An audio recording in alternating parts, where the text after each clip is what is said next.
आता या डाव्यांच्या विचारांचा पगडा आपल्या शिक्षण पद्धतीवर आणि आपल्या विचारांवरती झाला होता हे सांगण्यासाठी पण एक उदाहरण देतो।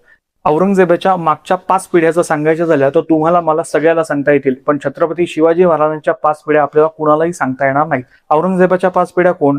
तर औरंगजेब, शहाजहान, अकबर, बाबर आणि हुमायून।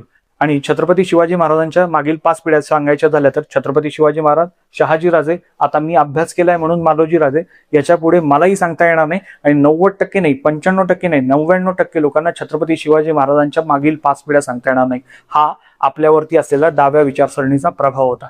आता मोदी सरकारने हाच प्रभाव दूर करण्यासाठी, शिक्षण व्यवस्थेतनं या डाव्यांचा प्रभाव दूर करण्यासाठी मे 2025 मध्ये छत्रपती शिवाजी महाराजांचा इतिहास, जो ही लोक फक्त एका परिच्छेदात शिकवत होते आणि मुघलांचा इतिहास सविस्तर शिकवत होते, मुघलांचा इतिहास लिमिटेड करून छत्रपती शिवाजी महाराजांच्या हिंदवी स्वराज्याचा इतिहास एका परिच्छेदावरनं 21 पानांपर्यंत नेला।